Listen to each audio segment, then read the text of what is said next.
Сергей, твое первое место из всего, что мы посетили. Вот то, чтобы ты порекомендовал вот точно каждому, вот кто бы приезжал в Хорватию, из всего, что мы увидели, вот то, что мы здесь обсуждаем, естественно, это только наше личное, абсолютно субъективное, абсолютно неэкспертное мнение. У нас есть очень интересный Томас Генри. Вот так вот выглядит.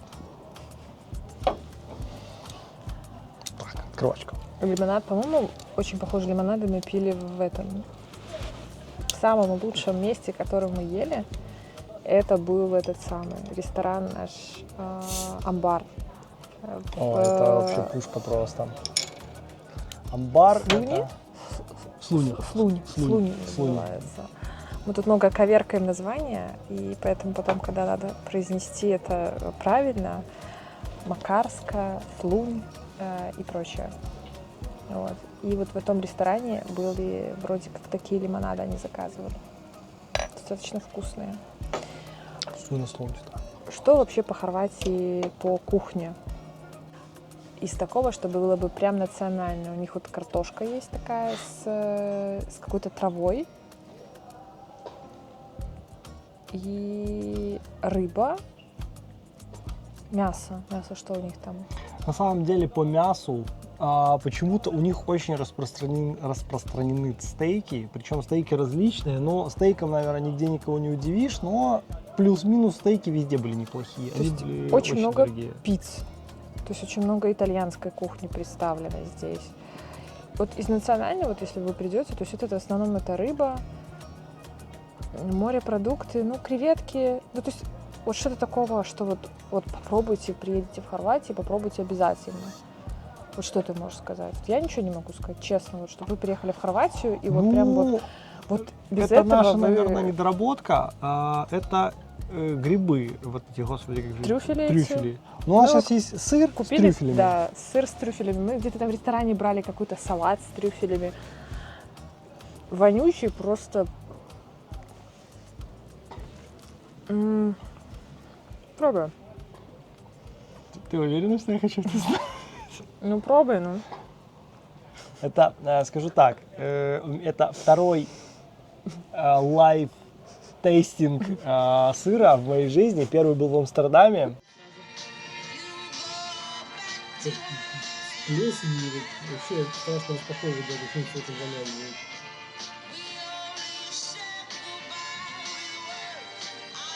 Да, это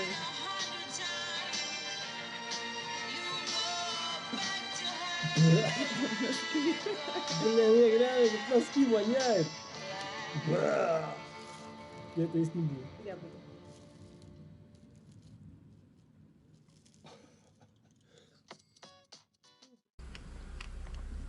Пробочки не выкидывай. Ну как? Что, невкусно? Да ладно. Все на вкус как говно. Не знаю, никогда не ел говно, но мне кажется, что вот оно по вкусу будет примерно.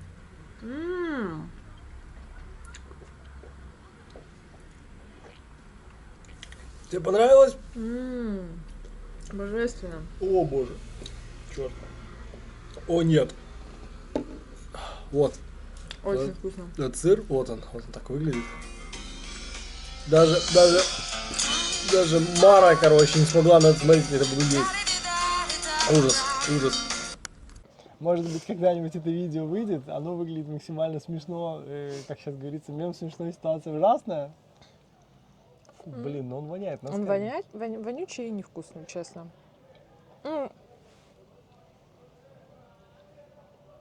Ну, специфический. Черт, мне кажется, сейчас будет монтажная склейка. Тебе так не нравится? Ты знаешь, я вообще не люблю вонючие сыры. Это все с резким запахом. Он реально очень вонючий. Он реально это просто опять-таки, это же ужасающе. не все такие сыры, но вы какой-то взяли невкусный. И, кстати, он стоил 16 евро. Мое знакомство с хорватами, вообще как с нацией, у меня была преподавательница английского, она была из Хорватии. Просто чудеснейший человек, очень воспитанная, очень такая красивая, очень такая ухоженная, очень такая культурная. Я, когда ехала в Хорватию, ожидала, что здесь все такие люди. И я расскажу историю со своей стороны. Значит, Юлину преподавательницу, ее зовут Саня. Вот. И, короче, мы когда заехали, только-только пересекли границу с Хорватией, мы остановились на заправке. Это был Макдональдс, по-моему, там еще рядом. Мы сели в Макдональдсе. Вот. Юля мне говорит: боже, здесь все женщины, как две капли воды, похожи на Саню. И да, и действительно, Саню я не видела, видела только фотографию пару раз. Но по фотографии женщины были действительно похожи. Вот. И мы ожидали по Юлиным рассказам, что все хорваты будут такие. Но Культурные. чудо не случилось. Но как-то они все хорошие. Ну, то есть, естественно, у нас не было никакого тесного контакта. То есть у нас нет друзей, у нас нету знакомых. У нас не было там каких-то смолтоков на улицах, там таких грандиозных. Только в музее там с каким-то смотрителем небольшой смолток. То потому что мы ждали другого человека, который должен был прийти, вот-вот, и он нас развлекал там некой светской беседой. Да, ну то есть все так в рамках таких вот, где заселяемся, в магазинах. То есть очень короткие и как бы сложно что-то сказать. Но водители, вождение, просто катастрофа. Я не знаю, в Беларуси тоже я не скажу, что все такие культурные, все друг друга уступают. И в Польше я не могу сказать, что прям все такие культурные. Но как-то живя в Польше, мы привыкли, что если есть знак, то худо-бедно все так стараются ехать, ну хотя бы там... Ну, Хотя бы придерживаться около этого значения. То есть вот... Здесь знак 60, люди летят 130. То есть не то, что чуть-чуть. И если дорога 1-1, они тебе подъезжают прямо вот почти под багажник и начинают тебе фары, сигналы. То есть просто... И ты не знаешь, куда деться. То ли ты дурак, то ли эти знаки, они ничего не говорят. В общем, когда хорват садится в машину, он превращается, по-моему, в какого-то дикого человека. Я не знаю, как здесь вообще... Ну, что я не поняла. Ну, на машине сюда второй раз. Я не знаю, я не рискну. Просто мое ощущение, то есть всегда, когда мы едем обратно из какого-то очень интересного места, то большая эмоция обычно от дороги домой, а не от самого места. То есть, когда мы, к примеру, ездили в какие-то города типа Сплит, сам Сплит вызывает очень серьезную, такую классную, позитивную эмоцию, которую потом с лихвой перекрывает негативные эмоции от того, что ты едешь домой, причем тут нужно вдуматься, 100 километров, из которых, например, 80% ты едешь по автобану, где 130. Но за вот этот вот 20% дороги тебя укатывают местные водители так, что ты приходишь домой, просто думаешь: боже, чтобы еще раз я сел за руль, как бы я вообще нет. Потом я не могу сказать, что там Сергей плохой водитель. Ну, то есть у него мало опыта. Мы достаточно много какие страны ездим. И понятно, что на дороге разные люди, разные культуры и все. Но, пожалуй, Хорватия из того, где мы ездили, Это самый трэш.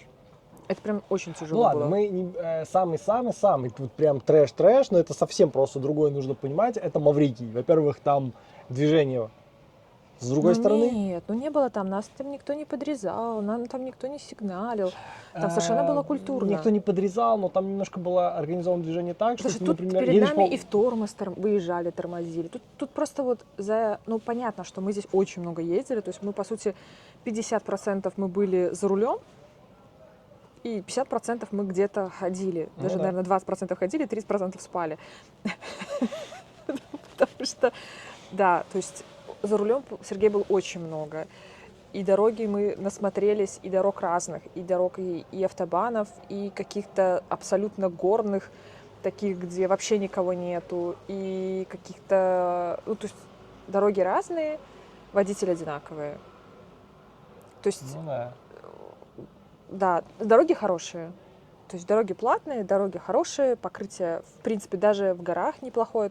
Есть там такая вот, мы ехали, Ну, военная часть была с В одной стороны. принципе, да. Но тут вот в Не плане очень. водителей есть одно небольшое но. Если, допустим, человек из Загреба приезжает куда-то в противоположную часть и не знает дорог, да, Он тоже достаточно спокойно он едет. спокойно едет, он Но у едет, себя в Загребе он смотрит ездит. там туда-сюда, как. Но если местный этой местности, вот, например, мы были в районе города Слуни, Прости, что перебью. Попробуем. Это хорошо, ну-ка. Ну, это не сыр. Блин, а он уже пропахся сыром, уже все пахнет этим сыром. Ну, Это на тоже вкус, какая-то местная на вкус это парма. прикольно. На Мгм. вкус это прикольно. Не хамон, но даже очень ничего. Мгм. Вот. Это дороги. Это вот то, что нам вообще не понравилось в Хорватии, это вождение. Природа, достопримечательностей. То есть сюда можно приезжать, я не знаю, вот просто чтобы все посмотреть, не хватит, наверное, месяца. Ну, вот так вот, типа, на мое мнение, вот если бы я, например, еще раз ехал в Хорватию, ну вот так вот, или кому-то советовал, как бы это сделать, при этом человек, допустим, не ограничен, там, условно, в средствах, не берем там какие-то бесконечные суммы, но я бы, вот, ладно, для себя чисто, месяц, да, Мгм. причем так, чтобы не ездить каждый день, потому что у нас это было так, что мы, например, приезжали, ложились там просто, или там уже буквально падали спать в 10 часов, в 6 вставали, шли там с собакой, например, гулять, сели и ехали. То есть, и в принципе, если вот так недели полторы вот так вот в таком режиме ты постоянно, то это уже очень сильно утомляет. То есть, во-первых, из-за того, что ты посещаешь огромное количество мест, оно у тебя вот так вот просто вот, то есть по-хорошему вот идеальный график, это ты едешь, например, куда-то, денек потом, либо ты где-то здесь рядом, либо ты отдыхаешь. Если там, допустим, работа на удаленке, может денек поработать, потом, например, через денек, через два ты еще куда-то едешь. Ты успеваешь отдохнуть от дорог Не, ну это уже и все индивидуально. остальное. Ну, это уже индивидуально, но мне казалось, что это вот, то есть, грубо говоря, ты, допустим, вот съездил в Сплит, да, допустим, смотрел, Сплит крутой, отличный, вообще шикарно, мне понравился. Вот. Но из-за того, что на следующий день мы сразу поехали в следующее место, да, вот это такой... Дубровник. В Дубровник мы поехали в следующий день. Вот. Вот ощущение Сплита за счет того, что Дубровник тоже очень крутой, оно такое немножко получилось все смазанное. То есть, когда я сейчас, например, просматривал видеозаписи из Дубровника, да, или потом я там пролистывал из Сплита, то есть ты увидишь, что прям, блин, офигеть, нифига себе, мы все это видели, там вот это все круто. Вот. Я очень хотела купить в горах мед. И его здесь очень... Вообще, что интересно, что в хорватах тоже есть такая особенность, у них мед везде. У них, вот как у нас сахар подают к чаю, у них мед подают в таких одноразовых пакетиках. Вот, у них мед везде. Мед вот просто... Я хотела купить. Но из-за того, что у них такая манера вождения, остановиться вот на какой-то горной дороге, чтобы притормозить и купить меда, у нас не получилось. То есть ты вроде видишь, что есть мед, сзади тебя уже летит машина, а дороги узкие, и там, естественно, нет парковки, чтобы это все дело спокойно там. В общем, я так мед и не купила, а мед я купила потом уже вот тут вот, на КРК, какой-то бабули тоже. Но я хочу еще горный же купить. Но мы еще поедем завтра. Может быть, нам повезет, не будет, хорваты будут спать, работать, я не знаю, что они будут делать, но может нам удастся купить. Да, все звезды совпадут, и нам удастся остановиться. Сергей, твое первое место из всего, что мы посетили. Вот то, чтобы ты порекомендовал вот точно каждому, вот кто бы приезжал в Хорватию, из всего, что мы увидели, вот, вот точно. Точно Дубровник. Дубровник. Первое место у тебя. Первое место Дубровник, да?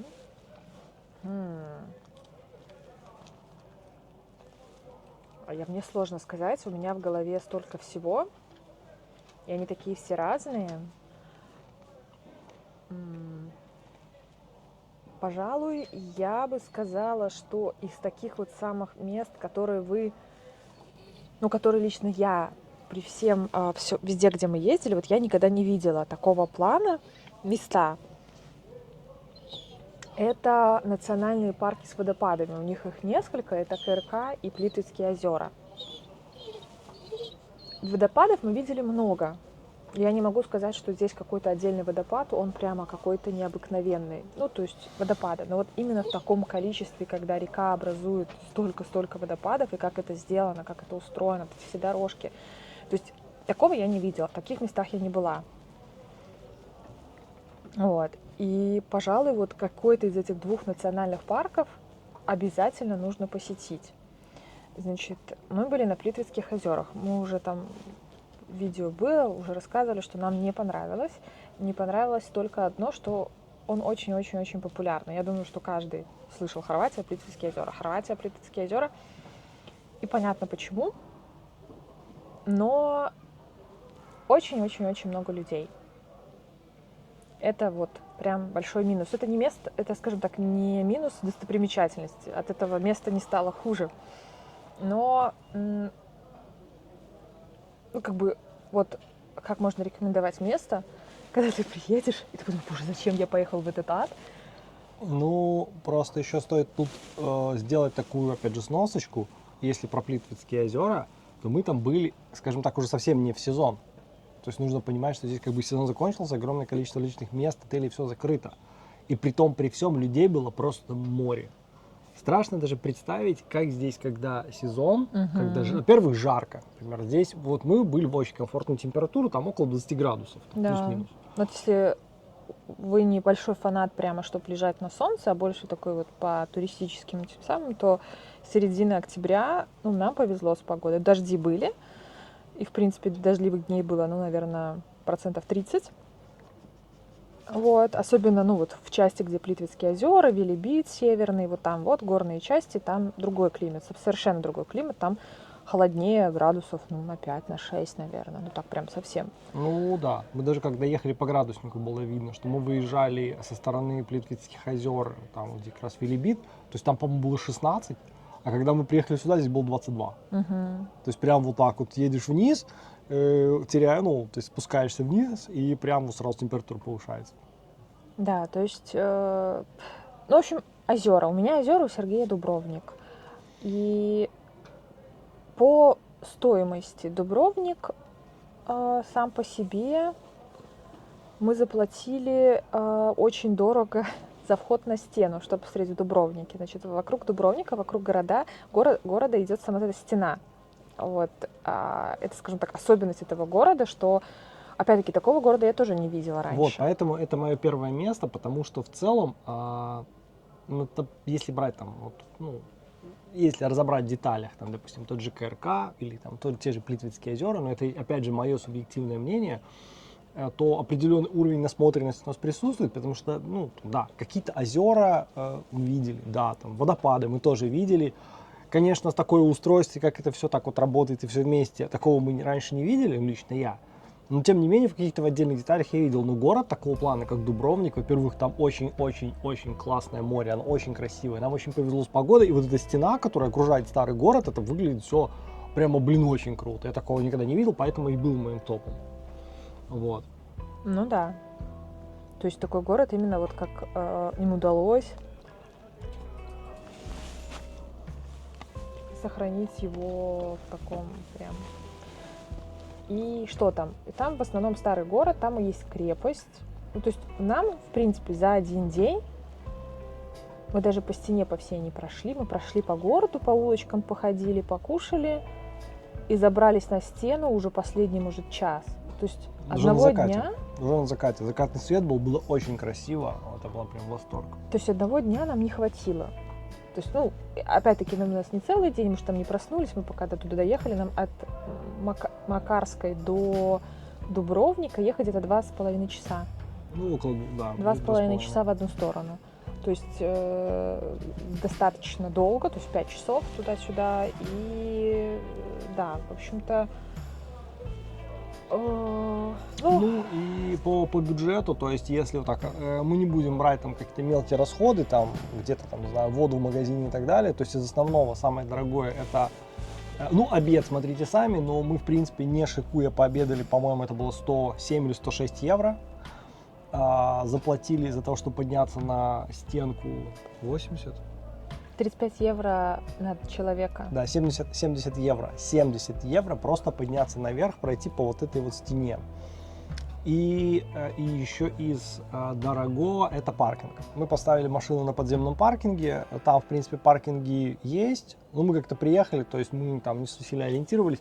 Сразу заехали, поставили в 21 евро паркинг. И, в принципе, это довольно так, ну, ощутимо. Плюс, по-моему, порядка, ну, почти 30 евро получается в две стороны платной дороги. Вот. То есть вот такие вот расходы. То есть там порядка, ну, почти 300 евро где-то плюс-минус получилось у нас за один день. Но тут опять же, грубо говоря, каких-то расходов можно избежать. То есть, например, можно не подниматься на стенку, к примеру, не обедать на 100 евро. Вот. Да, ну, в принципе, вот мы пару раз питались просто туда, ехали на заправку, заезжали, и обратно ехали на заправку. На заправку кофе, там 2 булочки, это 10, 11, 15 евро, то есть Но можно экономить. да, экономить можно, но нюанс такой, что если 2 недели кушать на заправке булочки, Не, ну то... можно дома готовить, хотя продукты, вот этот вот сыр, вот этот вот прошутто, это там 2 лимонада, это 30 евро. Ну, то есть, не знаю, по мне, то есть то, что вот ровно, вот как в Польше, в злотах, вот ровно столько же ты получаешь в евро. Вот прям И это да. 1 к 1, и это очень дорого. Ну, на туристах они зарабатывают очень круто, потому что у нас закончилась вода, когда мы были наверху на стене, у нас с собой была бутылочка 0,75. Я забежал прямо наверху на стене в таком старом помещении, сделала такой небольшой бар, не бар, там девушка стояла, сок выжимала свежий, и просто стояла прям такая батарея с маленькими бутылочками с водой. И не было цены, думаю, ну боже, ну сколько эта вода стоит. Я беру эту воду, подношу, она подносит сразу оплату по карточке, я такой, даже не глядя, ну там, типа, не знаю, пол-евро, наверное, там. То есть вода, там 0,7 маленькая бутылка, подношу, 3,5 евро, 0,75 воды. И как бы, ну вот такие цены. Маленькая 0,7 воды, она стоит сколько? Потому что в этом 2 злотых, городе наверное. питьевая вода из фонтанов идеального качества. Ну, то есть можно вот просто взять, набрать воды бесплатно, а вот там, туда, куда ты зашел за 70 евро на двоих, она стоит 3 евро. То есть в Польше, для сравнения, такая бутылка воды стоит, наверное, там 2 злотых, может, ну 3 пускай злотых она стоит. Ну, не 3 Ну евро. да, притом в Польше мы живем в Кракове, тоже в одном из самых туристических городов. Ну, он тоже дорогой очень.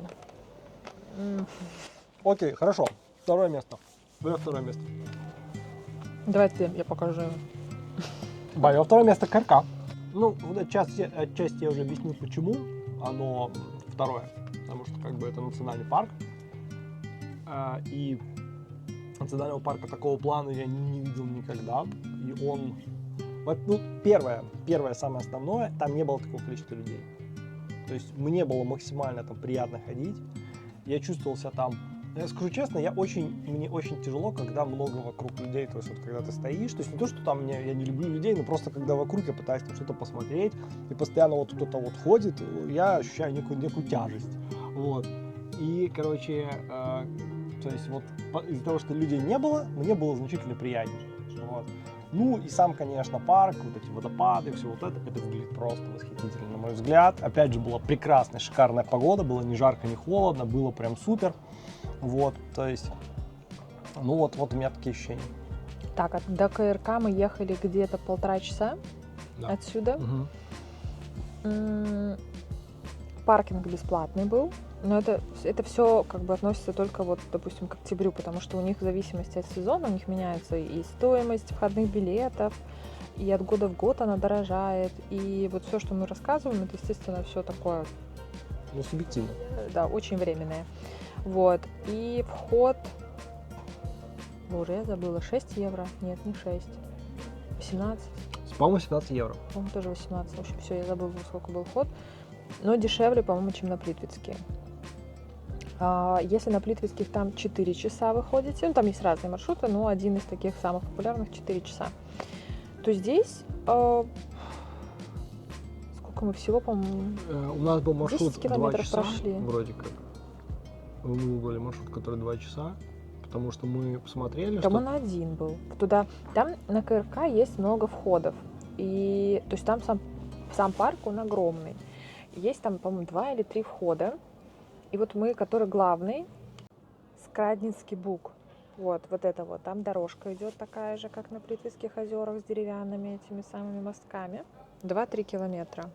То есть час, если вы там будете бежать по этой дорожке, ну, то есть понятно, что вы будете останавливаться, фотографироваться, водопадов много и очень красиво, но мы там провели целый день, считайте. То есть мы туда приехали, и, то есть, и там можно отходить еще в разные стороны, там есть, можно еще прямо покупать входные билеты. От входа, от главного вас может вести автобус, а можно спуститься вниз. Там И такой когда спуститесь вниз... хайкинг такой, такая довольно дикая тропа, и нужно там вот спускаться. Ну, не дикая. Ну, сейчас ты рассказываешь, какая там дикая. Она достаточно такая, 100 метров спуска. В общем, спуститесь вниз, И там еще одни кассы.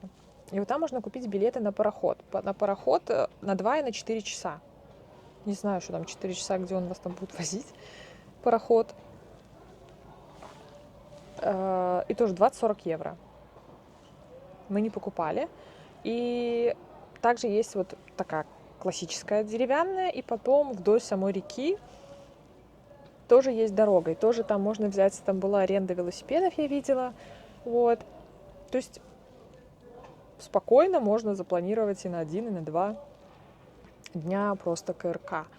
И в наших рекомендациях это вот прямо нам повезло. Когда мы там были, там было людей очень так вменяемое количество. Возможно, Хорошо. летом другая история. Твой топ. Мое второе место. То есть у меня первое, второе это Плитвицкий и КРК. Угу. То есть это второе, получается. Кто-то из них Плитвицкий или КРК второе. Ага, хорошо. Третье место, потому что эти уже обсудили. Так, ну, мое третье место это Сплит. Угу. Сплит. Ну, у меня вот Дубровник, Сплит. Наверное, да, вот третье, четвертое место. То есть, наверное, даже Дубровник. Вот мне понравился больше, чем Сплит.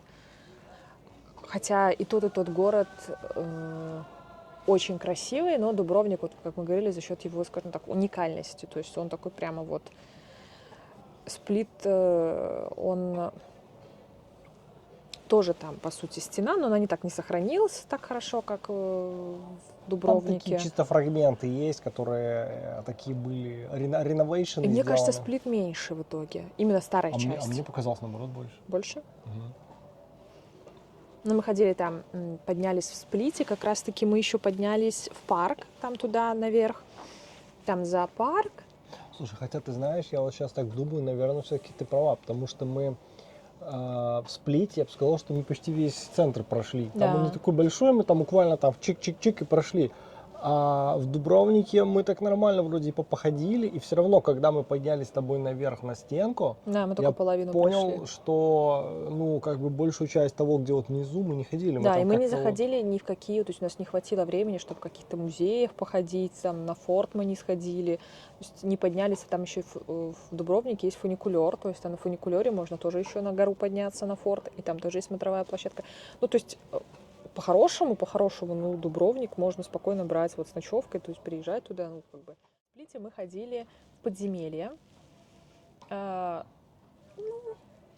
подземелье. Ну, подземелье. Ну, подземелье. Сказать, что прям рекомендую туда пойти, нет. Ну, как бы просто мы туда зашли, я даже не знаю, чего мы туда зашли, потому что людей не было, и мы такие, ну, пошли хоть куда-то без всяких там очередей. Вот. И все, наверное, да, больше мы никакие там... Не, ну мы просто ходили гулять, там, в принципе, сам по себе, опять же, из-за того, что нужно было ехать какое-то количество времени, мы А туда нам приехали. час езды до Сплита, от Макарской до Сплита час. Это самое близкое, вот куда мы ездили отсюда. Ну, просто час, нужно понимать, что там, это, грубо говоря, там 100 километров плюс-минус, там, да, сколько меньше Да, даже. да, где-то Вот. около 100. То есть вот такое. Ну, мы там тоже целый день мы там ходили, бродили, вот, и там очень много лайнеров приезжает, очень много сувенирки, ну, тоже очень дорогой город, вот, и что, ну, то есть красивый, стоит туда съездить, все, ну, то есть, да, третье место, да, у нас? Очень, да, очень красивый центр, очень красивый порт. Прям рекомендую. Но нужно, чтобы повезло с погодой. Если приехал, у нас была очень красивая погода, солнечная такая, и это все выглядит прямо вот вода, она такая прям синяя, блестит, прям вот шикарно. Но, да, должно повезти с погодой. Четвертое место. Четвертое место. Что же у меня на четвертом месте? Давайте-ка подумаем. Наверное, на четвертое место почетно выбился, значит, когда мы жили недалеко от КРК. Стоп, нет. Плитвицкие озера у меня на четвертом месте как раз таки. Плитвицкие озера. Да, на почетном. Да, прям на четвертое, да. Прям на четвертом месте, да. Ну вот у меня как раз таки Сплит на четвертом. То есть, ну вот у нас так, то есть водопады, там первое, второе, третье, четвертое, то есть в принципе очень похоже. То есть это те места, которые вот Если есть возможность, то посетите. Можно хотя бы посетить один или Плитвицкий, или КРК, в принципе, без разницы. Нам понравился больше КРК только потому, что там было меньше людей. Вот. Ну, вот для меня Плитвицкие озера просто на самом деле там вот, ну вот так вот грубо, да, какая вот культурная программа? Ты приходишь, заходишь внутрь, то есть сначала ты идешь там, сразу ты заходишь, сразу же встречаешь кучу людей. Вот ты зашел, сразу кучу людей. Первое, что с чем ты встречаешься, если приезжаешь на машине, это проблема, скорее всего, с парковкой. Нам повезло, слава богу, мы приехали довольно рано. То есть мы там приехали, сразу как-то машинку воткнули, пошли, купили билеты, перешли там через этот мостик красивый над дорогой и пошли внутрь. Да, сразу же ты встречаешь кучу людей, ты заходишь внутрь и начинаешь идти по деревянным мосткам. И проблема заключается в том, что с самого начала у тебя даже нет возможности остановиться, что-то посмотреть, потому что мостки довольно узкие, и народ идет плотной толпой, ты как бы идешь в потоке. То есть ты рискуешь либо кого-то сам столкнуть. Вот, например, я был с рюкзаком, у меня постоянно была боязнь, что я с рюкзаком кого-то столкну в эту воду, либо что меня кто-то столкнет. То есть первый сразу дискомфорт, когда ты вот стоишь, и так все красиво. Вот. И, значит, ну, опять же, там, про программу. Идешь, смотришь, довольно скоро ты подходишь к основному, вот главной достопримечательности, это вот высоченный водопад, вот такой, который является визитной карточкой. Вот, то есть, опять же, посмотреть его довольно трудно, потому что огромное количество людей фотографируются, стоят, то есть, ну, вот, множество. Ладно, в общем, Спустя понятно. время ты едешь на кораблике. Опять же, на кораблик, опять же, очередь. Нам повезло, мы стояли в очередь, ну, пускай 7-8 минут, но 10. Да, и мы уехали на 3-м кораблике. На 3-м кораблике. Опять же, было в отзывах, что люди стояли 1,5-2 часа, кто-то под дождем, кто-то на жаре. И с Вот. детьми. И Если с с детьми, это прям ужасно. Вот. И что я просто к чему я веду? То есть, если в деталях, крутой водопад я видел, например, когда мы ехали в автотрип Норвегия. по Норвегии, например, да. Были крутые водопады, были абсолютно дикие водопады, они были не раскручены, просто вдоль дороги охрененный водопад. Такой же кораблик мы плыли на Маврикии. Та же программа, плывем, смотрим какие-то водопады со всех сторон, тоже красиво. Ну, ты сравнил. Ну а что? Ну нет, Ну не как такие нет? же водопады. Не, ну я имею в виду, что ты же плывешь, когда мы там плыли, там не водопад, ты тоже плывешь по реке. По факту ты тоже плывешь по реке. Ну, вот, то есть тот же эффект. Вот. И озера, да, озера такого плана, что там много водопадов, там такая прям типа водная система. Да, это круто, но так или иначе, похоже что-то мы уже как бы видели, поэтому... Ну, вот... где ты такое видел? Да, вспомни, где я такой видел. Я сейчас не припомню, но как будто бы да. Вот, то есть, если бы это была вот первый раз я туда приехал и такого не видел, Не видел такого. я бы просто был в восторге. Я стоял бы просто, боже, это самое красивое, что я видел в своей жизни. Но вот ряд факторов того, что по частям я уже что-то видел, и плюс куча народу, меня вот вывело на 4-е место. С Сергеем, когда мы еще только-только поженились, мы поехали в свадебное путешествие в Египет. Да, да. И, значит, тогда мальчик 26 лет Сергей прилетел вЕгипет ночью. Это было, ну, точнее, мы прилетели, да, мы выходим из аэропорта, садится в шаттл, и там пальма. И это был тот самый момент, когда первый раз в своей жизни увидел пальму. И я кричу: Юля, сфотографируй меня на фоне пальмы. А Юля, мы так как из-за того, чтобы летели через Москву, летели там, значит, мы уехали ночным поездом, Юля была уставшая, потому что мы еще 4 часа летели. Потом, когда мы садились, мне стало, как бы, у меня очень сильно заболела голова. Это был мой первый перелет в моей жизни. Я даже не знал, как для меня будет происходить посадка, для меня происходило тяжело. Мы выходили последний из самолета, пока я отдуплился, нас уже почти выпихивали пинками. Юля на стрессе, мы выходим. И тут я говорю: сфотографируй меня на фоне пальмы. Юля меня сфотографировала на фоне пальмы. До сих пор есть еще эта фотография. Это фотография, такой чувак с такими глазами, как чайные блюдца. Такая тупо, короче, рыжий фон, такой куча шума такого, шумная Аэропорт. фотография. Аэропорт, она какая-то кривая, я там как-то стою, где-то там сбоку видна пальма. Вот, но тем не менее, это вот, значит, Да, то есть фотография... если бы Сергей увидел первый раз в жизни водопады, то, наверное, была бы та же история. Юля сфотографирует меня. Именно так. Именно так. Но водопады мы уже видели, и но таких водопадов, скажем, то есть такого места, такого плана, где просто огромное количество воды, то есть такие дорожки. То есть если вам повезло, и вы оказались в этом месте одни, то да, я думаю, что вы будете в полном восторге. И еще. Можете проверить эту гипотезу, можете не проверять, чисто на ваше усмотрение. Но мы заметили интересный факт, что в КРК мы приехали довольно поздно. То есть мы выехали... Мы приехали где-то в час. Мы приехали где-то в час. А на Плитвицкие озера мы, скажем так, стратегически сняли дом таким образом, чтобы нам было туда близко. Нам было всего 30 километров. Мы приехали очень-очень рано. Мы, наверное, приехали, еще 10 не было. Ну, как очень-очень рано. То есть, они открываются, допустим, в 7, а мы приехали в 8 или в 9. Ну, то есть вот, для нас это рано, как бы в любом случае. И в любом случае это в принципе рано. Вот, и мы приехали туда, мы, скажем так, в этот момент мы обогнали все автобусы с туристами, потому что мы когда зашли, вот мы заходили, и я видел, как выгружался первый автобус с туристами. И вполне возможно, что если бы мы не приехали рано, а приехали как на КРК, например, в час, в два, то в принципе времени хватит посмотреть то, что мы посмотрели, но возможно мы не столкнулись бы с таким количеством туристов, потому что, скорее всего, как раз таки экскурсии приезжают утром. То есть чисто технически эту гипотезу можно проверить. Но тут опять же на ваше усмотрение. Ну да, на страх и риск, потому что там и эти кораблики ходят, по-моему, тоже там до 4. В общем, есть там нюансы, которые... Ну, с другой стороны, я бы лучше посмотрела там один водопад, но спокойно, чем я бы 4 часа просто шла вот в этом... Это просто был вот как базарный день, просто вот поток тебя несет. То есть ты не можешь даже вот... Ну, то есть да, это был ужас. Поэтому, наверное, мы уже целый час про этот несчастный водопад рассказываем. Давай дальше. Хорошо. Следующее, да? Да. 5 место.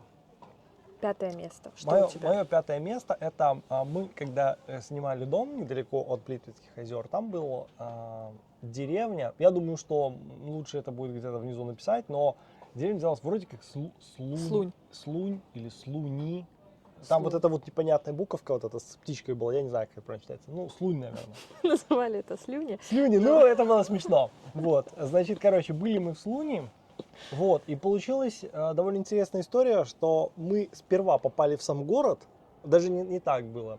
Мы когда приехали... Там Ростока называется это место, вот именно место, которое с водопадами. Да, то есть сам по себе городок, а Ростока это такое небольшое местечко. Но до того, как мы еще попали в это местечко, там есть офигенный ресторан. Мы сначала съездили, поужинали в ресторан, это было темно, там ничего не было видно. Вот. На следующий день получилось так, что в эту Ростоку у меня не было возможности пойти, потому что я был занят, а у Юли получилось. И потом я к ней приехал в эту Ростоку. И самое, что интересно, это было местечко, оно было, пускай 2 на 2 квадратных километра. То есть вот 2 на 2 километра, такой небольшой, условно, пятачок, это островок с водной системой. То есть водная система — это огромное количество небольших речушек, водопадиков. И я так понимаю, это все естественно. Вот оно так и было, судя по старым фотографиям. Ну, это та же река Карана, которая образует, собственно, Плитвицкие озера. То есть КРК — это река КРК, а Плитвицкие озера — это река Карана. И вот эта Слунь, она тоже стоит на этой же реке Карана. И вообще, если вот просто пойти вдоль реки, то там периодически есть водопады. Конечно, не такие грандиозные, как на Плитвицких. Могу сказать одно, да. Это вот фильмы в стиле про хоббитов и еще что-то можно там смело снимать. То есть там можно сделать маленькую хоббитскую деревню на этом островке. То есть это настолько небольшое место, оно настолько милое, оно настолько офигенное, тихое, какое-то просто серьезно, то есть оно в целом... Согласна. То есть, из-за того, что место не супер популярно и довольно маленькое, оно попало на 5 место. Но в принципе, если с учетом того, что там нет туристов, да, окей, там нет инфраструктуры такой интересной, как везде, но просто, в принципе, и посмотреть его можно там минут за 40, там за час, пускай за 2, окей. Но Нет, в целом... час мало будет. 2 часа, чтобы спокойно обойти полностью его кругом, чтобы посмотреть все водопады. И еще можно, там рядом есть крепость, еще подойти к крепости. И вообще пройти вдоль этой реки Караны до этой крепости. То есть я бы брала 2-3 часа. То есть, в принципе, так. К посещению, если вдруг вы будете в районе там где-то Плитвицких озер и у вас будет оставаться еще, например, некоторое время. Или вы ищете, где остановиться, то вот это Слунь идеальное место. Да, и ресторан-бар. Самый лучший ресторан, который вот у нас был. Мы там были почти 7 дней. И вот больше никуда и не хотелось. То есть после на Плитвицких озерах есть ресторан. Будете тоже, если будете, зайдите. Именно ресторан, не фастфуд, который вот прям на входе, а там чуть вот возле парковки. Но нюанс. Держитесь за кошелек. Но зато очень вкусное мясо. В общем, там все вкусное. Мы там что не брали. Мы брали какие-то галушки с семгой. И стейк Сергей брал, и, блин, там все было так Стейк вкусно. Но стоил дорого. 42 евро. Но это один из лучших стейков, который я вообще пробовал. Да, но очень дорого. Вот, значит, 5 место Слунь. Очень классное место. Дальше. Так, Идем дальше. идем дальше. Шестое место. Шестое место. Гора. Черт, у меня получилось так, что я по ходу дела пропустил случайно Велибит, Южный Велибит, в котором мы были вчера. Покленица. Покленица. А ты куда ее хотел поставить? Блин, ну надо было подвинуть раньше все-таки, Куда? наверное. Вместо кого? Ну трудно сказать вместо кого. Так может давай пускай будет на 6 месте. Ну ладно, хорошо, пускай будет на 6 месте. То есть в целом, если вы любите хайкинг, если вы любите там ходить в горы, если вам вообще нравится тема там всяких там клаймбингов, там болдерингов, то есть вот это место, куда вы можете приехать полазить именно там по веревочкам. Там и ферраты, кстати, есть. По Феррату, мы ферратам. не знали, что здесь в Хорватии есть ферраты. Ну, естественно, альпинизм здесь есть. Но если бы мы знали, что есть феррата, если бы мы лучше подготовились, вот, то мы бы, может быть, посмотрели бы. Сергей бы, может быть, ее прошел. Я точно нет. Я вот, посмотрите выпуск про Доломиты. Вот, хватит с меня. Сергей бы, наверное, прошел бы, да, потому что Сергей вообще любитель пощекотать себе нервы таким образом. Да, но ладно, окей, значит,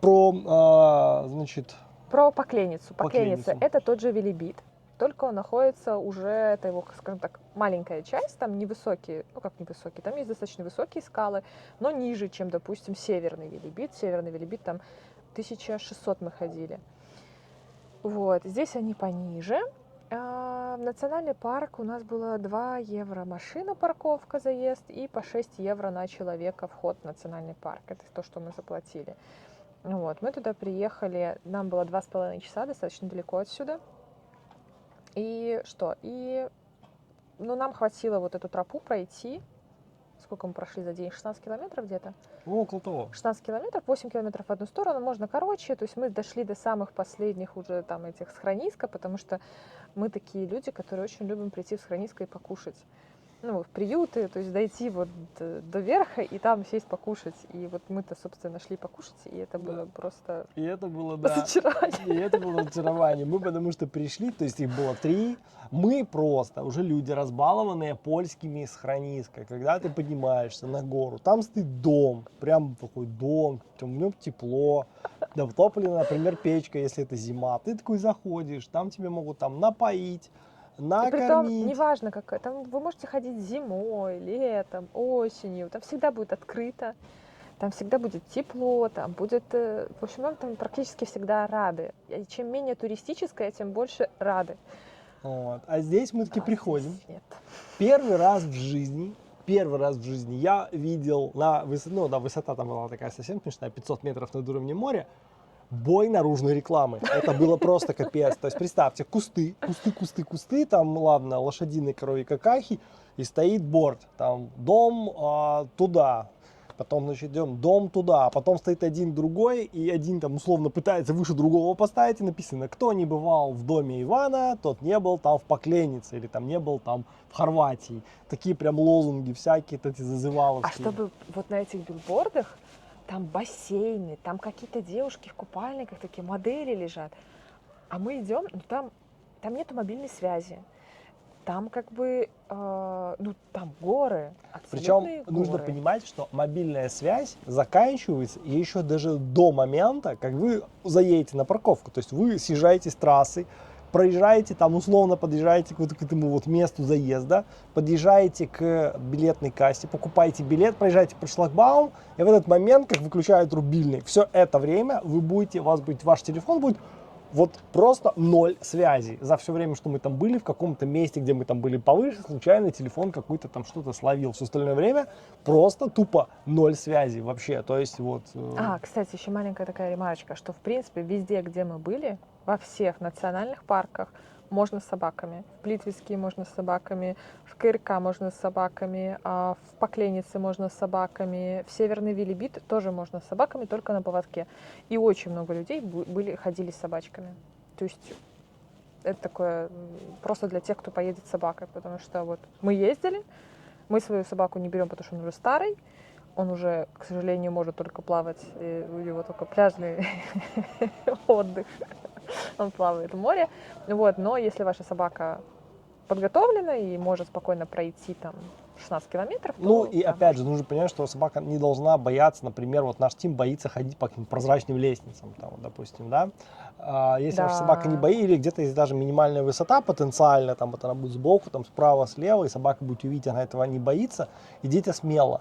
Вот, потому что у нас Тим боится там открытых пространств, прозрачных лестниц, для него это большой стресс, поэтому мы его стараемся в такие места с собой не Потому брать. что, допустим, на Плитвицких озерах, то есть там были собаки, которые просто, ну, их приходилось нести, потому что там мостики, и там как бы достаточно высоко, и там нету бортиков. То есть там можно и рухнуть с этим в эти Вот, озера. поэтому да. И, кстати, купаться ни в КРК, ни в Плитвицких нельзя нынче. Вот. Вот. Выдали всю информацию. Что Ну, знаем. да, Южный Велибит, да. Так подожди, так вот мы дошли до этих аулов. Тогда дошли мы, значит, до аулов, где, значит, там пышногрудые гурии, там все, значит, это вот, там все, там кожа рожа, свинина пианино, мы такие идем, я думаю, боже, это какой-то лакшери вариант, я уже там Да, и считаю, там сколько налички на кармане. жаркое, там на картинках, там какие-то тирамису, какие-то кофе такие со взбитыми сливками, уже, значит, идем, губу раскатали. Мы идем, а там уже понимаешь, что там последние вот 150 метров, там 45 вот так вот подъем, просто ты как кот там уже просто так на когтях лезешь. Заходим туда, стоит огромное вот такое меню, такое прямо на мелом написано разными мелками, то все. Мы с Юлей уже на пальчиках загибаем, хватит ли у нас денег, там вот это берем, приходим, девушка говорит, садитесь, все, мы уже сейчас, разделись там, давайте. Говорит, есть, значит, что? Яйцо вареное, яйцо пареное. Яйцо жареное, вода, вода жареная, вода пареная, да. Значит, сейчас я вам приготовлю по яичку с сыром и колбасой. И могу сделать лимонад, они здесь делают такое, типа, как юпи, Да, юпи. короче. И что еще было? И штрудель и был. штрудель был. Ну, штрудель был неплох, честно. Но единственное, что мы были, получается, в октябре, это как август. Нам принесли этот штрудель, и вместе со штруделем прилетел просто рой ос. Штук 15. Это был просто реально стрёмно, что ты вот там наколол на вилку свой кусок штруделя, и нужно смотреть, что там ешь, потому что сзади это может оса сидеть. Короче, это реально облом был. И еще там шершень дом строил рядом. У нас сейчас была небольшая техническая пауза, к нам Пришел специальный гость. присоединился специальный гость Тимофей. Наша курортница. Курортница. Санаторница. Так, у нас, значит, что? Второе пиво. Извините за произношение, Ожуйска. Ожуйска. Интересно, тоже местная? Ну, Посмотри на банке, что должно быть написано. так. 38. 38. Кто знает, что за код 38, напишите в комментарии. Да, хорватское пиво. Хорватское. Ой, интересно, это что новенькое, потому что Карловац это очень популярное у них пиво, наверное, везде продается. Хорватский язык это язык согласных букв. Так, ну что, по Клянице это у нас было 6-е место, 7-е место. Велибит. Велибит. То есть у нас было за это время 2 хайкинга. И в принципе, вот Велибит, скажу честно, ожидал большего. Сам все маршрут за счет того, что это чуть-чуть, скажем так, широта и долгота нахождения данной горы, она сильно отличается от тех хайкингов, к которых мы привыкли в Польше. Природа отличается. Очень разнообразная, интересная. Ну и уникально, что вы идете на 1600, и у вас открывается на 1600 море. То есть вот у вас вид, то есть вот море это 0, условно, там плюс-минус, да, а вы на 1600, то есть вы с 1600 видите облака, острова, короче, вот реально море, и это вид просто вот, как бы супер. И в принципе, если бы общая составляющая того, что мы там ожидали, была такая, как мы ожидали, это было бы, первое место. Но мы пришли, там была метеостанция. Но вы не забывайте, мы же приходим покушать. Где? А нас что? Мы Нам приходим. даже яичницу не предложили. Метеостанция. И написано. И на карте эта метеостанция отмечена как Рефуджо или там с Хрониска, или горный отель с обслуживанием. Ну, то есть ты логично предполагаешь, что, скорее всего, будет некая еда. Хотя бы, не обслуживание не надо, просто еды каких-то дайте. Мы туда приходим, мы не брали с собой еды, хорошо воду взяли. Приходим туда, там один человек, я туда захожу, тук-тук, открываю дверь, там пахнет едой прямо, там вкусно пахнет. Чувак такой, не-не, ничего есть нет, пить нет, все, мало, чеши отсюда. И как бы, ну все. И мы такие, типа, ну и сразу настроение уже такое, не очень. Мы, значит, пришли туда на обрыв посмотреть на вид. Вид, восторг, все класс, запустили дрон, ветер был такой, что дрон просто куда-то вообще улетал, там было довольно трудно снимать.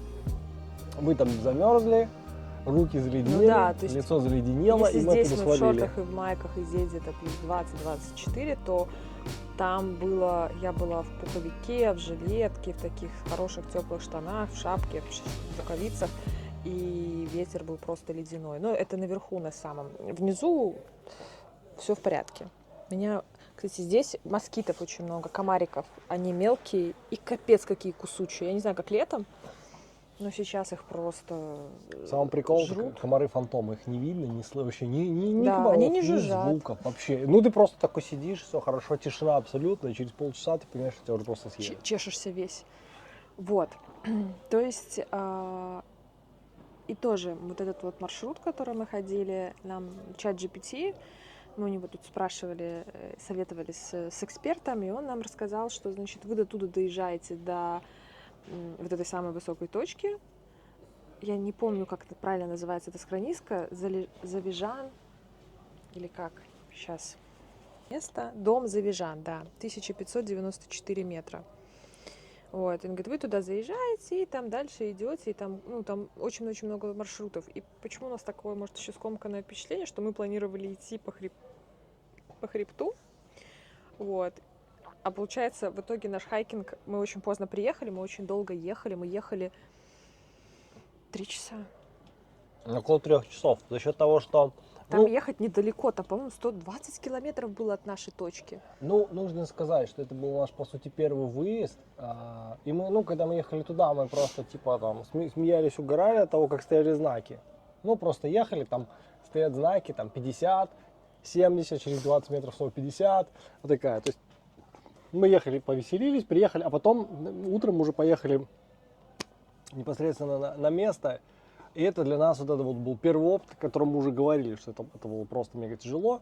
Плюс там были серпантины, узкие дороги, там был низкие скоростные режимы, соответственно, там маленькие расстояния, но там какие-то просто космические цифры. То есть по Польше за 3 часа можно ого куда уехать. Вот. Короче, да, приехали поздно, и получилось так, что мы планировали, что мы довольно быстро попадем на хребет, то есть там до хребта, типа вот так, и мы уже на хребте, и мы просто по гладкой поверхности идем, смотрим там на красивые виды, на море. То есть у нас было немножко не такой маршрут мы планировали, а в итоге мы поздно приехали, нам пришлось оставлять машину. Где-то 4 километра, да, надо было пройти? Да, 4 километра и набрать, по-моему, метров 600, по-моему. Никакие 600, там не такой большой набор был. Большой разве? Мне что-то казалось, метров Сейчас 600 мы набирали. Сверим часы. Отсюда сюда. Получается набор высоты 367 метров и 4 километра, да. То есть, как бы вообще немного, но что думать, за эти 4 километра пока поднялись, пока пофоткались, замерзли как собаки, и потом еще 3 часа нам ехать обратно, а мы приехали где-то в 12, и мы спустились где-то в 4, и поехали домой, ну, потому что долго ехать, чтобы уже к 8 приехать к этому пляжнику, вот. Ну, в общем, такое было. Но нам понравилось. То есть съездить точно, однозначно стоит. Очень красиво. Просто, ну, это, скажем так, сказать, что вот подготовка по Хорватии у нас была классная, я так вообще не скажу, потому что мы искали материал по Хорватии. Но в основном что, когда открываешь видео, да, то есть про хайкинги в Хорватии я не видела. Я видела хайкинг, именно северный Велибит, пеший маршрут на несколько дней. Там чувак красиво шел по горам. Но он такой беззвучный ходил, и ничего там не было рассказано, что же из себя это представляет. Так вот, если вы в октябре решите пройти пеший этот маршрут, то вы просто можете не попасть, потому что мы встретили на обратной дороге там группу из туристов. Они тоже, они решили, вот они только начинали подъем, и мы их встретили, они говорят, так открыто это схрониска или не закрыто? А мы сами не поняли, оно открыто или закрыто, потому что нас там не покормили, но, возможно, ночевать их оставят. Вот, ну, непонятно, то есть, а если бы мы решили пройти такой маршрут? Ну да, то есть на самом деле такое, на тоненького. То есть То тут есть нужна лучше подготовка, нужно больше информации, и, наверное, нужно встретить хорватские какие-то ресурсы, я думаю, их достаточно. ну, и стоит еще так отметить, что вот в данный момент, скажем, сезон закончился, и это выглядит так, что все закрыто. Причем закрыто, там отели прям вот на наших глазах закрываются. То есть Да. там собирают, то есть там прям пакуют кухни вот эти вот уличные, там пакуют какие-то летки, все это закрывают, собирают, какие-то небольшие ресторанчики закрываются, выключены банкоматы, просто банкоматы Серёж, стоят. ну летом, понятно, на море, когда закрываются, но в горах, зачем, чего они закрываются? Ну, в потом горах? может меньше, непонятно. Ну, то есть, если, Ну, то есть например... в Польше ты А в там любую нет, пару там круглый года год, можешь ты прийти, круглый и год можешь нету там приехать. закрытых схрониска. Ну, А да. тут вот... Может быть, просто реально поток уменьшается, и все, и нет смысла. То есть, допустим, там... Может, у них горы так не ходят. Ну да, мы были, и мы встретили за все время вот пару туристов. То есть это были не хорваты, это были туристы. Это были туристы, немцы. это были немцы, Еще а вот кого-то эти мы так ребята, которые шли встретили. навстречу, итальянцы были. Ну да, то есть мы не видели местных, которые бы там ходили по горам. Может, они и ходят, но мы не видели. Потому что в Польше, если бы ты, в какую бы ты там не лез дыру, ты все равно найдешь кого-нибудь Там там. народу будет полно всегда. Да. Просто Даже вот не на всегда. популярные маршруты, сколько мы ходим, все равно в итоге, то есть мы можем идти какой-нибудь тропой, где никого не встретим, но потом, когда мы приходим с Храниска, там всегда есть люди. Вот. Здесь как бы наш опыт был таким. Не знаю, может быть, что-то опять же, плохая да, подготовка. это наш опыт, но тем не менее, вот он такой. Да. Вот. Это, значит, Велибит. Это 7-е получается. 8-е. Ну что, у нас там осталось из того, что мы посетили, это офигительный маршрут. Подожди, а я говорю свое, а ты не говоришь свое, или у тебя пока А у меня попадает? совпадает. Ну, то есть у меня, я не могу, ну сложно, согласись, сложно сказать, какое первое, какое второе, какое третье, какое четвертое. То есть Ближе вот на самом деле они проще все такие. говорить от конца, кто меньше всего понравился, да, то есть получается, что кто у нас еще остался из того, кто не попал вот пока в чарт-лист, это Загреб. Загреб и тропа вот эта вот. Тропа. Загреб, тропа вдоль реки. И вот сегодня мы ходили по Макарске. По Макарске тоже есть о чем рассказать, есть что посмотреть. Так, я смотрю, как называется вот эта вот тропа. Эта тропа называется Камачник. Она совсем небольшая. Подожди, получается, это будет 8 место? Да. Нет, наверное. Оно абсолютно не обязательно к посещению. Ну да, это точно. Это тропа, да, это 8 место, объективно 8 место. Это, то есть, если вы будете в этих местах, если у вас есть маленький ребенок, то или собака, или у вас нету детей, место, оно уникально тем, что как бы в моем представлении, как река, исток реки выглядит, вот как у нас обычно в Беларуси, ты доходишь, там какой-то родничок бьет. Вот. А здесь такая горная, такая серьезная река, Каманчик. Вот. И вы доходите, вы упираетесь в гору, а под горой такой, как просто как источник, только большой. То есть он не прям такой ручеек какой-то, а прям, вот как река. Выглядит она довольно интересно. И как лагуна они такая растут, синяя. деревья вокруг растут вот реально как вот таким полукругом. К сожалению, была очень плохая погода и не было возможности дрон поднять. И у нас есть просто какие-то кадры с земли этого всего дела. Да, конечно. Оно не передает даже ни передает. грамма, вот. Но потенциально, конечно, дрон сверху мог бы вот очень круто передать именно вот то, о чем мы говорим. То есть, и если, конечно, нам не повезло с погодой, и я вот готов деньги ставить, что если попасть в хорошую солнечную погоду, в такую вот, например, как вот когда мы были в Сплите, или сегодня вот в Макарске, то 100% Что из это себя было бы... представляет маршрут? Значит, вы приезжаете, там есть бесплатная парковка. Возле парковки есть ресторан. И ресторан очень хороший, с приятным обслуживанием, с местной кухней, с очень красивым, он стоит на берегу этой реки. вход, по-моему, тоже 6 евро у них классический. Или 4 даже. Да. Там совсем не такой уже. Небольшой Ну, ларечек. в сравнении с, например, тем же там вот Дубровником, то цены там, они совсем демократичные, лайтовые. 3 километра, 118 метров подъем, то есть подъемы там, ну, как бы обувь, это в любом случае должны быть трекинговая обувь, не кроссовки, потому что все равно вы идете, да, там есть мостки деревянные, но и также вы идете как бы по такой горной дорожке. То есть дорожка узенькая, довольно узенькая, она такая довольно с такими хорошими перепадами. Такая лесная дорожка. И в принципе, на тот момент, когда мы шли, лично я, опять же, лично мое субъективное мнение, мой опыт, от палок бы я не отказался. Ну, Вот серьезно. мне палки были там Я нужны. просто любитель палок, я везде стараюсь палками ходить, везде, где могу, я их прям очень люблю, поэтому, ну, типа, всем советую. На самом деле, 2 точки опоры вот там точно не помешали в плохую погоду, в скользкую. Я там пару раз чуть сильно не навернулся, поэтому на самом деле, вот, ну, как бы, думайте сами. Место красивое, то есть вы идете вдоль реки, то есть вот если вы там будете рядом, если у вас будет время, час-два, так, час в одну сторону, час в другую, да, то есть 2 часа времени, ну, там, полдня, да, то есть, допустим, можно совместить. Но, да, вот Что-то чтобы с я чем-то. сказал, что ехать вот прям вот непосредственно туда ради этой тропы, вот, например, как нам, надо было проехать там сколько там, 100 километров или сколько? Да, что-то немного. Мы заехали еще в замок, который мы поснимали, там еще есть очень интересный замок был по дороге, ну, как замок сам по себе.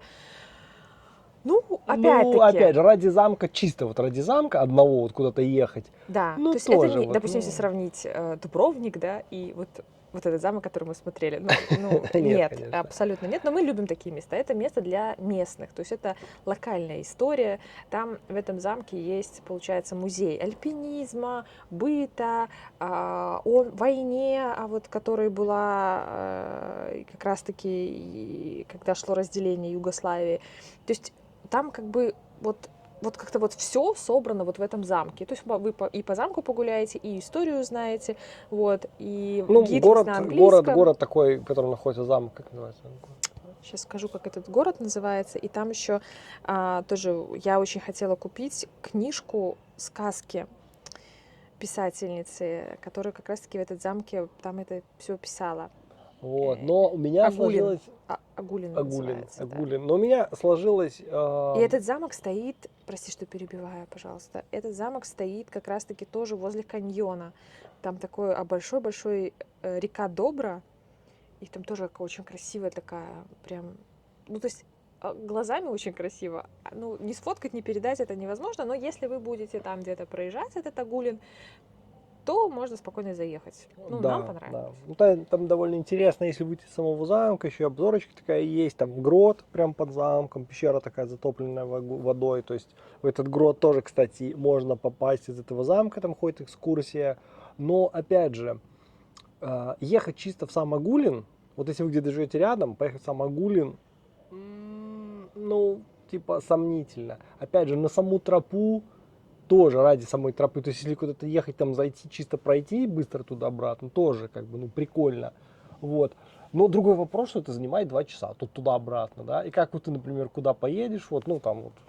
Ну, короче, в принципе, в какой-то хороший день, выходной, можно просто так. То есть если вы как бы в Хорватии, вот как мы были здесь, мы жили там в горах где-то неделю, да, но, опять-таки, то есть если меня вот спросить, стоит ли того, там вот, стоит ли оставаться, или лучше спуститься к морю, лучше спуститься к морю. Здесь мы просто не посмотрели еще миллион всего, чего бы хотели. Да. И здесь, скажем так, все это более интересное. И та Хорватия, которую мы увидели возле моря, она...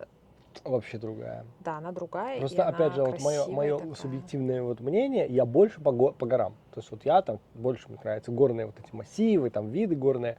Море, оно классное, но я быстро почему-то от него устаю. Но интересно то, что, возможно, я так считал, потому что всегда мой опыт моря был сопровожден с тем, что это всегда было очень жарко. Угу.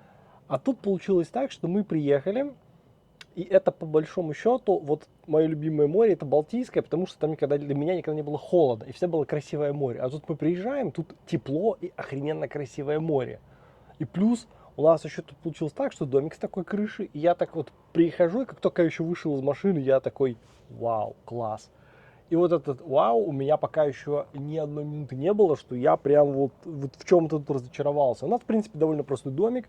Тут в целом все довольно просто. Мы живем в отдаленном месте от, ну, вот от именно основной инфраструктуры туристической. Но в целом мне прямо все очень нравится. И я действительно всем рекомендую. Море красивое, офигенный сосновый запах. Просто вообще восторг. Вот, то есть, и вот это, наверное, пожалуй, на текущий момент, это вот мой самый классный опыт именно с морем. То есть, вот именно вот с наших морских вот этих самых, то есть, что, ну, только что комарики, но... Да, и это место называется Макарска.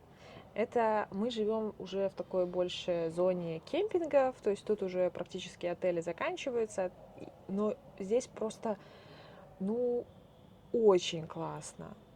И если пройти дальше, где-то минут 10 будет уже сам большой город. Он такой тоже на берегу достаточно старинный, там такие каменные домики, там есть парки. Мы были только сегодня в одном, там тоже есть грот, старая церковь, маяк, то есть кучу ресторанов, то есть, ну, настоящий курортный город. Вот. И с моментами там и торговый центр большой есть. То есть, ну, прям вот отличное место. Вот если вы ищете на побережье в Хорватии, где можно остановиться, лично мне понравилось. Я не знаю, мы, ну, опять-таки, то есть, ну, как я могу что-то советовать, если мы особо нигде не были. То есть я покупалась, вода 16 октября прохладная, но купаться можно. Но она такая, как в речке. Вот лично мне вот как, приблизительно как зайти в речку. Вот, уж нормально, не проблема. То есть температура хорошая, то есть ходишь в шортах, все. То есть для любителей теплого моря нет, конечно же нет. Для Ну, любителей тут просто сейчас поплавать сезон нормально. не про прям теплое море. Ну, теплое море это когда жарко. Да, это не про Не это. знаю, Зато есть здесь кто-то нету вообще... никаких бананов, никаких этих торгашей. То есть море спокойно, никого, людей нету. То есть идеально. Идеально, прям идеально, серьезно. Ну, то есть, ну, с учетом того, что если вы прям любитель прийти, вот вам воткнуть лежак, лечь и лежать 7 дней, то хз. Тут я не знаю. То хз, я не Тут знаю. замерзнете. Да, но вот так как мы, у нас море, это что это? Пришли например, утром вот с собакой пошли, погуляли, там посмотрели, поглазели. Что такое происходит? Купальщица кого-то увидел. Вот, то есть, то офигенно. Там дрончик позапускать, там, а особенно это круто, когда у тебя море, а прям рядом там гора такая, там, не знаю, под километр высотой. Вот это, конечно, все очень круто выглядит. Да, И вот последнее место, куда лично мы не советуем, но как город просто вот когда вы только вот остановиться, допустим, вам нужна какая-то точка, Загреб, то окей. Но специально в Загреб ехать, Конечно, многие сейчас могут с нами не согласиться, вне всякого сомнения, но мой личный, вот в моем личном топ-10 Загреб занимает почетное 10 место. Мы были в Загребе один день. Значит, Загреб мне запомнился, пожалуйста. что это очень... Вот мы приехали, вот заехали в Загреб, это был большой торговый центр. Прям вот большой. нет, кричи. Да, вот большой. У нас по соседству какой-то мегастейшн.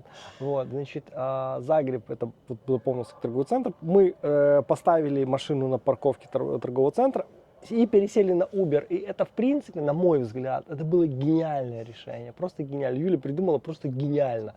Нам это стоило порядка 9, наверное, или 11 евро доехать до центра города.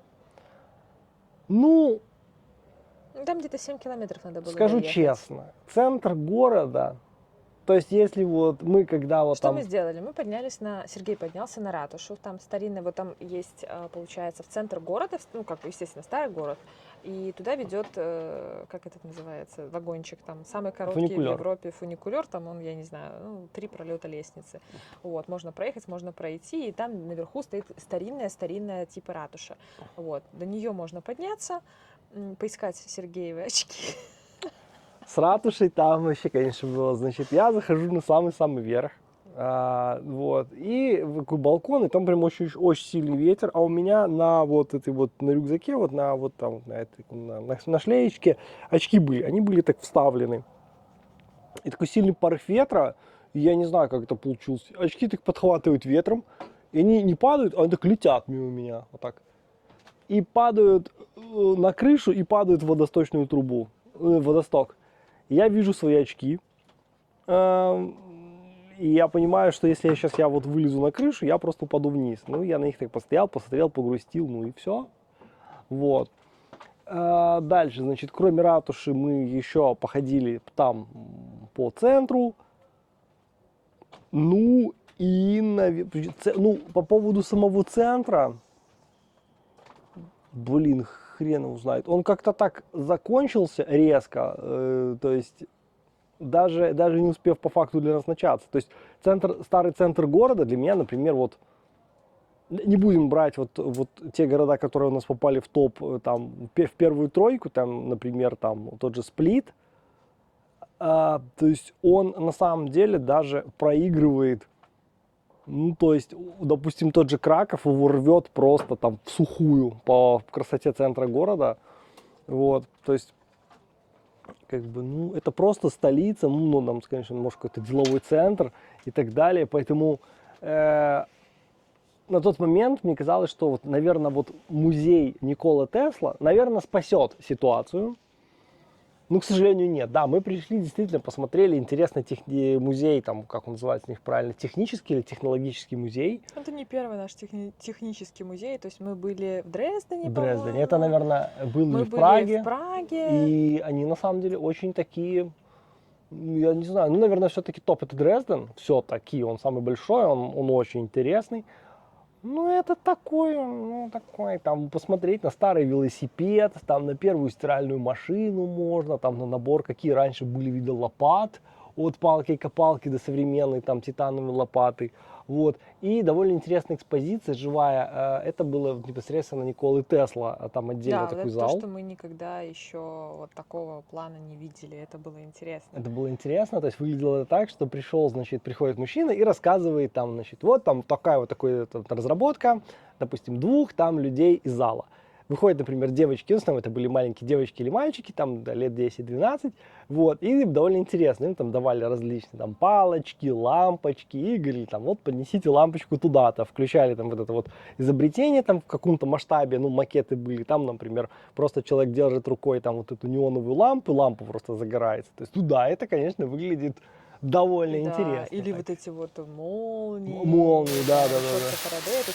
Не, на самом деле, лично мне, ну, как бы, такого образа, я представляю, как это детям интересно, и даже взрослым, то есть Да, с да. удовольствием это все дело. А как Никола Тесла связан с Хорватией, он там, собственно, родился, и потом он уже уехал в Америку, вот, потому что я, допустим, об этом не знала. Вот, ну и, собственно, Загреб, это... Я всегда считала, что если я посещаю какую-то страну, я должна посетить столицу. Но для меня столица это было всегда самое интересное место. Я прекрасно понимаю, что она интересна не с исторической точки зрения, а с какой-то вот, по сути, столица это место, где притягивается почти все население. Ну, то есть все студенты обычно в столицах, все какие-то бизнес-центры. То есть ну, обычно столица это место как лицо. Вот. И, ну, не могу сказать, что, ну, там, Загреб некрасивый город, старый, красивый, но он ремонтируется сейчас, он реставрируется, там практически, ну там почти все почти сейчас на реставрации, там кучу кранов, кучу там всего, все дома, все замки, все на реставрации, то есть, возможно, через какое-то время это будет немножко более так едино, потому что сейчас как-то ну, я не знаю, мы как-то пришли, посмотрели, и мы хотели еще в ботанический сад зайти, ну, погода там, дождь пошел, и, в общем-то, мы спрятались в этот музей Теслы, и все. Ну вот такой наш топ-10. Такой наш топ-10. Такой наш опыт получился про еду, про дороги, про жилье, где мы останавливались. У нас было 2 дома. Один вот этот вот на море. Тут, опять-таки, мы с собакой, то есть, естественно, если вы едете без собаки, у вас там выбор огромный, если вы едете с собакой, То он такой, это как воронка, он так, вот так. То есть даже много за этот дом, в этом доме мы еще за собаку, по-моему, $10 доплачиваем в сутки. Но этот дом практически идеально комфортно с собакой. То есть здесь линолеум, стены все как в дурдоме такие эти Что-то такое, пластиковые какие-то. Это... Ну, то есть с собакой комфортно. А первый дом он был очень такой, он очень красивый. И туда можно было с собакой. Собаку туда можно было бесплатно. Но там... Ну, дом такой, скажем честно, инстаграм. То есть Там инстаграмный белые домик, он все полы. равно весь беленький, двухэтажненький, там красивые Лестница диванчики. деревянная, а у кого собака, деревянная лестница. Ну, в любом случае, она, когда бежит когтями, там, она может это все дело Ну, поцарапать. там, опять же, деревянное дерево дереву рознь, потому что у нас, например, дома была дубовая. И в что, принципе, Тим тоже но её царапал? Она царапалась. Но когда, извините, сосновая лестница, она через, простите, 3 месяца, она просто в хлам будет. Вся она, вот как будто там какой-то, не знаю, там росомаха расчекрыжил ее. Ну да, дом у нас был очень красивый, но с собакой там было некомфортно. Ну и опять же, белый пол, собака вышла на улицу, прошла по траве, зашла, все грязное. Мгм. И все, и ты моешь это все. Это, конечно, ужас был. Ну да, то есть это... Вот. Как бы тебя же никто не заставляет там это все мыть, и никто нам ничего не сказал, но ну, ты сам не будешь сидеть в этой грязи. То есть, ну, как бы сказать, что по Френдли здесь есть собачий пляж рядом, где вот мы остановились, буквально 5-10. 10 минут, здесь собачий пляж, там можно купаться. Здесь как бы вне сезон, как мы сейчас, в принципе, любой пляж, не знаю, там людей нету. Конкретно нам не то, что нам никто ничего не сказал, там даже каких-то косых взглядов не Ну, было. то есть там потому много что- людей гуляет с собаками, много по берегу. То есть многие места я вот здесь вижу, что там написано, с собаками нельзя, на пляже там значки висят, что с собаками нельзя. Но очень много людей здесь с собаками Ну, отдыхает. здесь есть, скажем так, немножко такая дикая часть, вот когда вот мы выходим, проходим чуть-чуть, там такие деревья, вот, и там, в принципе, народ, не ходя на собачий пляж, там собаки плавают, то есть, как бы, в принципе, там никто не говорит, есть уже такая часть более оборудованная, там какие-то лежаки, зонтики, там уже, наверное, все-таки, ну, так, хотя, несмотря на то, что мы там плавали с собакой, ну, не плавали, собака плавала. А, еще сегодня не плавала, там ежи морские есть, так что тоже надо быть аккуратным. Здесь камни, если могут быть морские ежи, то есть для животного надо быть аккуратным. Потому что я как-то так думала, что раз здесь пляжи, то здесь, может быть, не будет этих ежиков. То ежики здесь есть на пляжах. Ну, то есть прям вот пляж человеческий. Переехала ли бы я в Хорватию жить? Нет. Если сравнивать с Польшей. Приехала бы ты еще раз на море? На море – да.